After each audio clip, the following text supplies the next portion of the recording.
Um, this conversation that we're going to be having today, this panel, will be about growing games globally versus focusing on one region. We'll start by introducing our lovely panelists. Little intro about me before, actually I go into that. My name is Rafael Vivas. I'm the VP of Business Development at AppLovin. We're one of the largest mobile ad platforms in the space right now. Lenette? Introduce yourself. I'm Lenette, and I manage user acquisition at Wooga. So we're a casual games company specialized in puzzle and hidden object games based in Berlin, Germany. Hi everyone, my name is Eugenia. I'm Director of Marketing at Smule. For those who don't know, Smule is a game developer for music apps, and our main focus is creative expression and music expression rather than listening. We are based in San Francisco, and 70% of our users are outside of the US, so I think this panel is really relevant for us. I'm Michael Ritter, CEO and founder of Maple Media. We're a media mobile company focused on acquiring and managing mobile apps, games, utility apps, productivity apps, and I'm based in Los Angeles. Awesome. Well, thank you guys for joining. So, all of you guys focus on international market. When did your company decide that it was the right time to go from focusing on one region, maybe like North America, to actually focusing on the global market?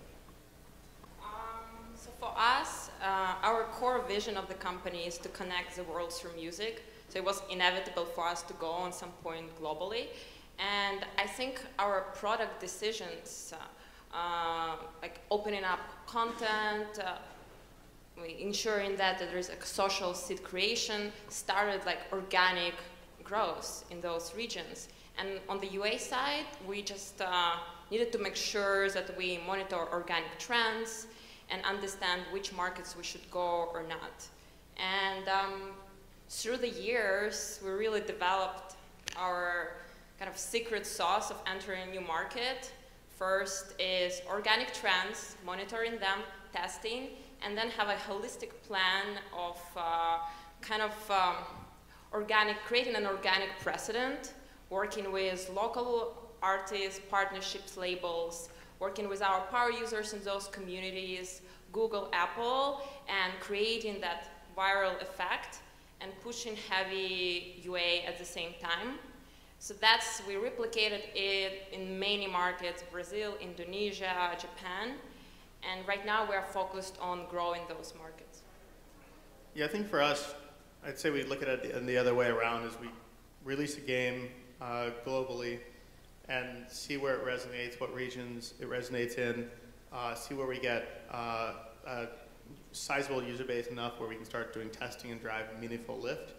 And then we break down the markets in terms of which markets are a little more appealing for us to do, maybe more acquisition or localization. And I think localizing, localizing in mobile has got to be more than just translating an app into a language. It's got to be localizing payment pages and localizing the pricing and maybe rounding the pricing. I think there's a lot you can do per market, and there's obviously a lot of markets, so you can't do all of them, but we'll start, we'll pick off the first 5, and then really try to get really strong app store descriptions and strong in those particular 5 countries, and then move on to the next. So I think we start really high up globally, and then work our way down into the individual markets. So you would say that you test within all the markets, figure out which markets actually show success, and then really drill into those markets.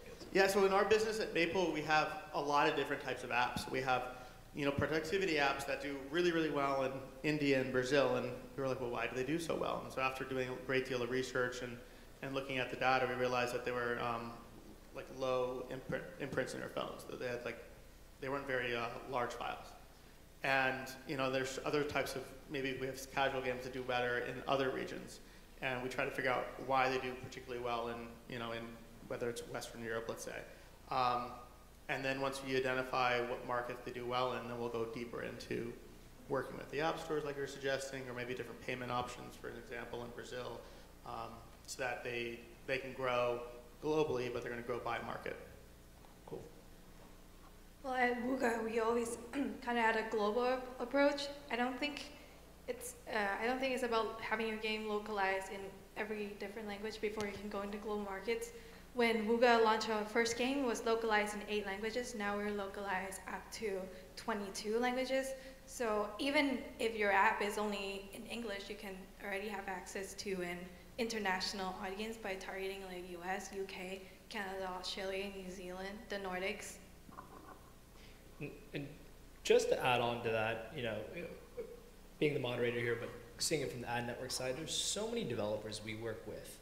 If their game is, only in English, we only want to target the United States for advertising or focus on monetization. So it's always really important to just remember that there's a lot of countries out there that have adopted the English language, and there's incremental revenue to pick up. If you're doing $1 million a year and you pick up an extra 15% focusing on those other English-speaking countries, that's not chump change. It's something you should consider. So, just to add on to that, when, Wooga focusing on the global markets, is there any challenges, that come with that? And if so, how did you overcome them? Yeah, absolutely. So Wooga is a European company, and I think naturally English is our language of operation at work, so we're closer to that Western market. Most of our ad creatives would be in English, especially the first iteration. And I find that one of the most difficult things to do is to have your creative work in niche markets where there's language and cultural differences. Like, for example, you were trying to use a westernized creative in Japan, Korea, or countries like China, then there's a good chance that it might not work. So at Wooga, we have marketing leads who focus on a certain genre, and they work with branding, localization teams to get all the cultural nuances in place, have it in the right languages. Yeah, and so in these countries, I feel like it's incredibly important to tailor your ads to suit local preferences. And also, another challenge is to be profitable whenever you market. So it's not, I think in every new market you go into, the idea is always to be, ROI positive. So I would say always build a business case, do market research, talk to your advertising networks for CPI estimates, some market knowledge before you decide to go into those regions. Good to know. Thank you. Yeah, once you get to a certain level where it starts making sense to have, I used to be at Jam City, which is another large casual gaming company. And, it's funny, we were always jealous of Wooga because you guys had, I think you have people in your company that speak 5 or 6 languages, a pretty good amount of them. And at Jam City, we speak English. And no one from Europe, I think some people spoke Spanish, actually. And so we were talking to Jans, actually, and he kind of light bulb went off, is we were really poor at localizing in Europe because we didn't have it in our DNA. And so we were jealous of Wooga and other companies in Europe because it's just a lot more native to those employees of the company.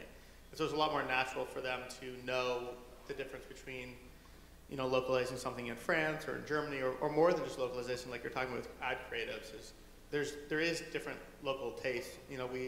At some point we ended up hiring country managers. We had a French country manager, a Japanese country manager, and Korean. And we saw a lot of differences in terms of ad creatives in Japan, for example, as compared to Korea. I know one thing was we ended up putting in tons of emojis in our Japanese ads, which sounds kind of cool and sounds like it would work everywhere. But we started doing it in Japan, and it really worked. And we used, and that's just a little example of something we use specifically in Japan and maybe not some other countries, but every country had its little nuances. And we really didn't get really good at it until we started working with locals, whether it's we hired them in-house or in those regions to kind of learn those nuances. Yeah, actually, at Wooga we have, I think, over 40 nationalities. So whenever we need to localize something, if it's in a pinch, we just walk over it. No need to call the localization team. Yeah. Awesome.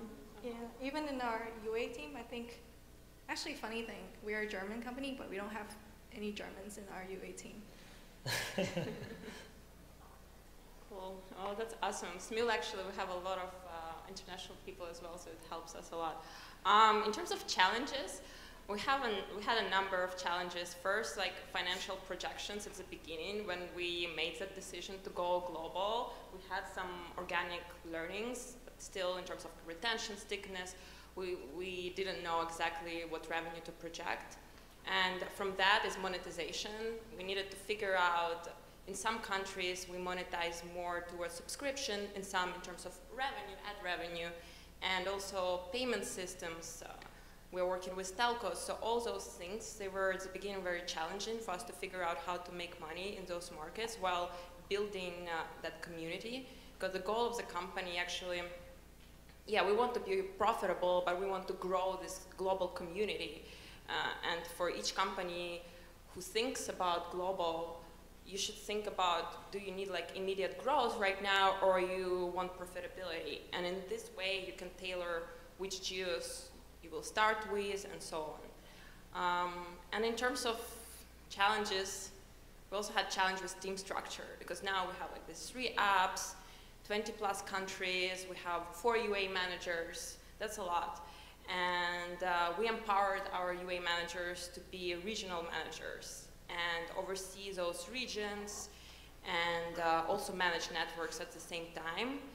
To do that, we gave them very efficient tools to be able not to do any like copy and paste things, but to make decisions within 20 minutes in the morning to understand what's going on in your regions. That's, I think, very core when you go global, to make sure that your data infrastructure is very strong. Yeah, I would actually like to add on that as well. Eugenia, you hit up 2 points that I think are really valuable takeaways that I hope they're not overlooked. Is one, when you're doing your user acquisition, you enter the global markets. It's really important that you're looking at your metrics, not just by region, but really by country, and diving down into it. I mean, a perfect example is, let's say your retention goal for day 1 is 50%, and let's say somewhere like in India you're at 65%, but your ARPDAU in India is at a 1/10 of a penny, while in the US is at 2 cents. Right? Like, you can sacrifice showing a little bit more ads, increase your ARPDAU, or even, get more aggressive on sales, charge 1/10 of the price, so you can get the ARPDAU up. And so you have a higher LTV and you'll be able to acquire more and get more aggressive there. And that was a channel that if you didn't have the data, you didn't look into it, then you wouldn't be able to really scale into it. Yeah, exactly. So those like first decisions at the beginning, and the data signals are very important to figure out your overall strategy globally. Cool. So I think everyone in this room knows that the English-speaking countries are the big opportunities. But what I think a lot of these people would gain from knowing is, where else is there success are you seeing? Where are you seeing comparable success in the world to the United States, the United Kingdom, Canada, and Australia? If you are, let us know. Well, at Wooga, 55% of our revenue comes from the US, and countries like US, UK, Canada, Australia, I think they're usually perceived as having the most opportunity because of high volumes, high mobile penetration, high quality user devices, and they have easy access to payment methods and are generally wealthy nations. But at the end of the day, I think opportunity depends on the kind of product that you have and how it suits the local market. So a good way to figure out what works in certain countries is to just look at the top apps or recommendations in your app stores. That will give you a really good idea of what is popular in those markets.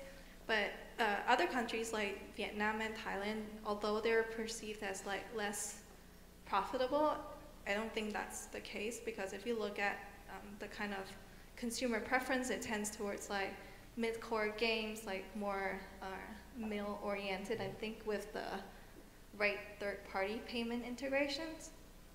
I've heard that is actually really profitable. Yep. Tencent has done a really great job of scaling within the Southeast Asian markets. So I agree 100%. There's definitely money to be made there. For us, we saw success almost in every market right now, because it's been like 2 years around when we entered those countries. So we are pretty strong in Southeast Asia, Latin America, and EMEA. However, previously, as I mentioned, we really invested into monetization and payment systems there, and pricing, iOS versus Android, ads revenue versus subscription, because that was like a core how we reached that success. And also, I think like lean operations of the company helped us a lot to put priorities in which market to enter and when, and what to measure, and maybe not to focus, even if we see like high ROI, some small geo, is it like worth our attention, how much we'll get, how much effort we'll invest and how much we'll get from it. So that's how we made our decisions. And we're still working on many of the markets, like India, that's our upcoming star right now, and we're trying to figure out that market. Yeah, I think it's relative to where your app is monetizing. Let's go down to the analytics. Like, look at the analytics and see what your particular app does well. Look in the charts, see what other apps in your genre kind of match up with your app, and see if you're benchmarking well. Like, that's not the, like, ideally you'd obviously like love to have more information on, but it's a very simple way to do it. Like, how does, my app, how does it compare with a comparable app in a particular country, and does it measure up? And there's other analytics platforms out there like App Annie or Sensor Tower that allows you to see kind of how you do per country. But then in terms of whether you're going to invest in that country or not, you really got to look at the LTVs of your app and see what the ROI is on your spend, or what kind of uplift you can get in those countries. I think monetization techniques are definitely a factor in terms of whether you should be showing subscriptions or different pricing or different types of ad units or frequencies. I think these are all really good levers that you can use to try to optimize for increased performances on a per country basis. Yeah, and like, I think what all of you said is spot on. I think two companies that come to mind as well, which, I think have accidentally tripped into the success internationally, right? Like China is a fascinating market to me. One of the fastest growing, and, spending some time out there, I'd go through the top grossing charts and I'd be like, oh, I know this company. Oh, Supercell. Like, you're sitting in the top 100, right? Like, they saw initial metrics there that were successful. Then they did a test buy, and then they scaled up from there. And, luckily they got acquired by Tencent now, but that's just one example. People are scared of entering China, which historically, like 2 or 3 years ago, you had to go with a big publisher, and whether it was Tencent or NetEase or some of these other publishers. But now Apple's footprint is actually good. It's big enough where you could do it, on your own and do traditional UA. Obviously, there's no, Android's on different types of phones, but you've seen the market when before everyone was like, oh, there's 10 or 20 stores. There's not really 10 or 20 stores anymore. There's still a few that you can be very successful in. Historically, everyone was always like, well, we distribute everywhere else and we'll cut out China, or we'll deal with Asia later. Like, Korea, Japan, and China definitely take 3 different strategies. I definitely wouldn't roll those together. But China is no longer kind of like this outlier. Like, it could be part of the plan. I agree 100%. And in fact, what I see a lot from our publishers is sometimes, like, we have self-serve clients who go on our platform and set up a run a world campaign, and like, oh wow, the ROI here in China is great. And maybe their game isn't that localized just because it's a simple casual game, and then if the initial data looks good, then they hyperscale it, and just like they get to the top of the charts there as well. So I agree, it's no longer this great wall that can't be overcome or climbed. I mean, you can be successful there even with a smaller team. So and that kind of goes into my next question. We've talked about a little bit how you deal with the marketing side, but the creative front, do you guys outsource your creatives when you enter international markets? I know some of us are luckier to have, I would say, very multicultural teams, so you can take care of a lot of in-house. But how do you guys and your companies, take care of, creating marketing assets when going into international markets?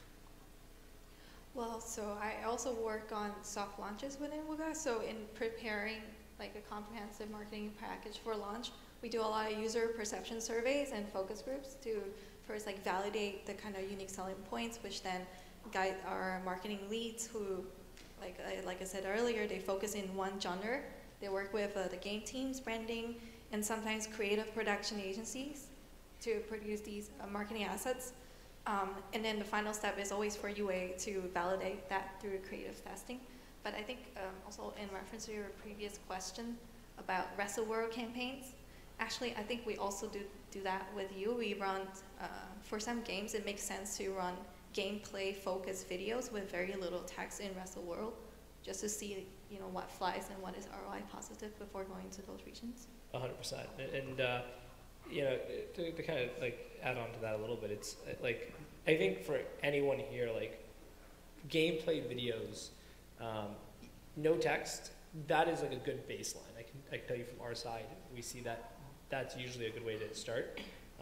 And using agencies to get initial data makes sense. So smart move. For us, localization has two parts. First is app localization, and for us it was pretty challenging because people want to sing local songs, and it will take us years to create all the portfolios of songs. So we did a very good product move. We just opened it up, crowdsourced it to people to upload their own songs, and we put a composition around it, some technology, and people can sing it. So that was like part of our growth early on, just opening up content to people. And on the UA side, we kind of did similar things. We outsourced our UA creatives to our users. Our users are singing in our apps. They have great voices, they're great performers.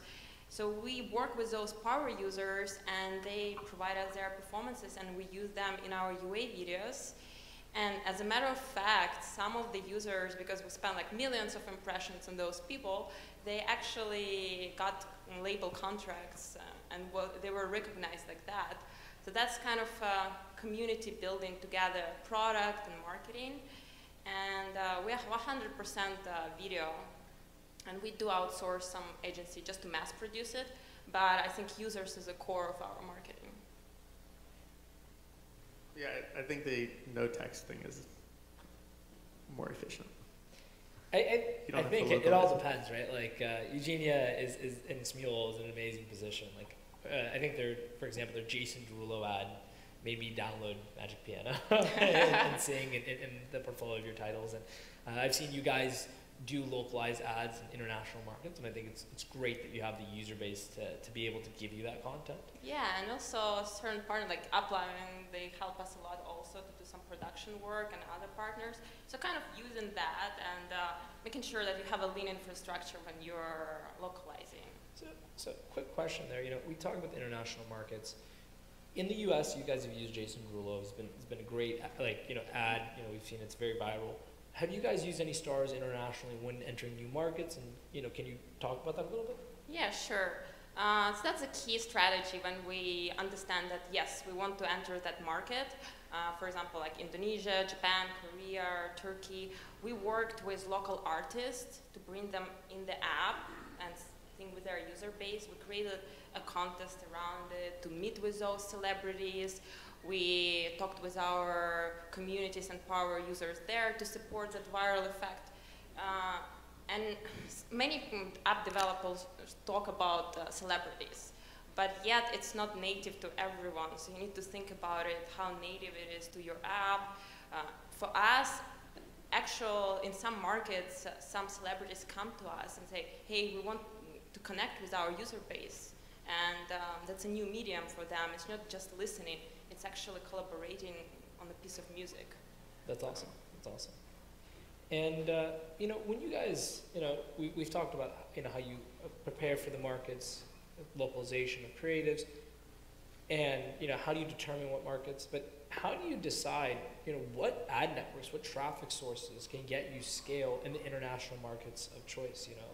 How do you go by that? I think it would be helpful for a lot of the developers who are thinking about entering these international markets. There's 500 ad networks, including AppLovin, and so where do you start, and what would you tell them? Yeah, I think you get phone calls a lot. Like being a publisher, you get hounded by a lot of networks and a lot of different countries. And I think for starters, it might sound lame, but you come to a conference like this and you kind of see who's here and whose names are on the wall and who's not. And that's a good way to see that they're probably a little more popular, and if they're a little more popular, that means they're going to have a lot more volume. And that's really what you want, is you want scale, you want volume. And actually, I think the best way to really go about finding that out is who's spending on them. So like ask your UA friends, you know, where they're spending. And if you keep on hearing the same network pop up in a particular country, well, guess what? That's probably a pretty good sign. So people are spending UA there, that means they got to get their volume somewhere. Yep, that's true. But I also think that it's always important to go with a diversified approach when you market in a new market, because one of the biggest nightmares for UA managers would be when a network writes to you and tell you that they had a tracking problem and all your campaigns died.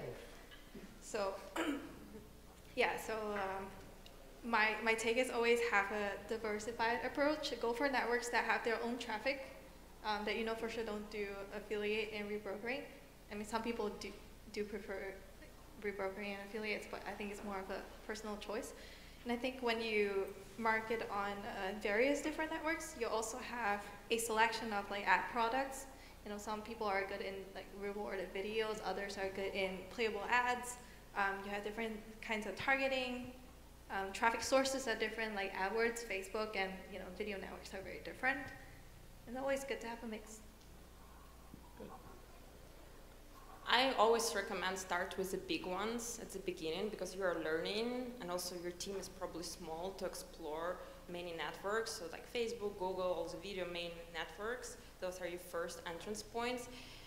Only after 2 years we started like exploring local players, especially in difficult markets like Japan with Line and Yahoo Search, which has like 50% of search traffic in the market. So only now, when we hit that market maturity and we really need to expand our user base, we go with local developers like in Russia, Turkey, Brazil, Japan, Korea, and a little bit in China, just because we have to. But I would focus on the main ones. They will give you all the access, what you need at the beginning of your game. So, you know, I agree with, you know, all of your approach, right? And yeah, I think Lenette and Eugenia, and Michael actually, they all hit on it perfectly, right? It's like you start with the initial big guys that you know have global reach. Don't start with just one, because in case the campaigns break and you have to tell your manager that no installs are coming in today. Start with the few of the big ones, test those. If success, test a broader range of a lower tier, or maybe the same tier but just a larger subset, and then really dive down and try to maximize the amount of volume. If you can't make Google and Facebook work in Japan, probably doesn't make sense to have the conversation with Line when you're going to get 1/10 of the installs, right? So just keep that in mind. And tip from my side as well, the ad network tip. Take it how you want, but look at your competitors who run ads or who have ads in their games in the market you want to go in. For example, if you had a piano app and your competitors had ads in the piano app in China, and China was the market you wanted to enter, look at the ad networks they're running, and then that's probably one of the good ad networks to target because they have relevant traffic for the market you want to enter and apps you want to get inventory in. So that's another way. It's a little bit more scrappy, and it's probably like a step 5, but just something to keep in mind as well. And also to add to that, it's very difficult to work with networks outside of the US because we're so advanced here in terms of like payments, CPI, CPE. And there, especially in Asia, you will be working on the CPC still. And that's challenging. So really be mindful when you want to enter those markets. In entering new markets, it's also super helpful when you work with networks that are super transparent.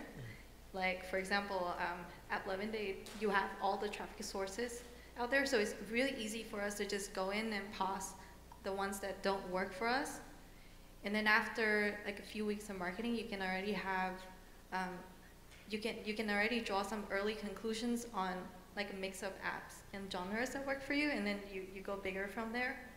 Yeah, I think like the transparency piece is definitely important. Like as you mentioned, like especially as you start getting in the international markets that you're just learning about, because somewhere like China, there's a huge fear around fraud. But when you can go into the app and you can see, oh wait, this is a real placement, and you can see the quality behind it, it gives you more context and confidence. I think, with Eugenia, like international companies can sometimes be harder due to pricing models.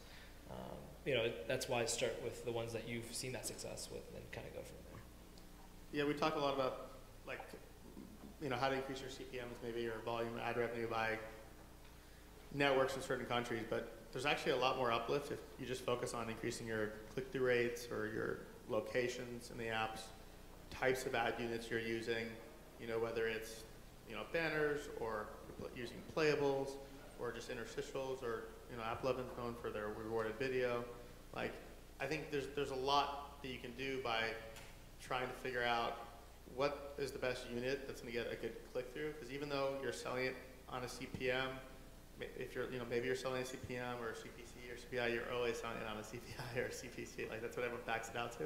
And so the higher the click-through rate, the more your CPM is going to be, and the more revenue you're going to make. So you don't necessarily need to worry, about whether you're going to find an ad network in India or Germany or whatnot. But if you're focusing on your click-through rates, then that's going to just back into higher CPMs. Yeah, and just to add on that, right, like almost every ad network out there, it just as when you go and you buy something at an auction, it's who has the highest price, who can deliver the highest price. And us ad networks, we look at CPM. And so if you've built a really intuitive playable ad or a really localized video ad with a local star and it converts 4 times better than everyone else and you can pay just as well, you will win the top spot. And even if an ad network, let's say for example, only does $10 million a year in let's say China, but you're able to win 80% of their market share because you're just that more competitive than everyone else, that's a huge piece, right? So it's not always about just finding the localized ad network. It's how do you maximize that piece of the pie with each partner? And I think that's really smart, and it's a good thing you brought that up.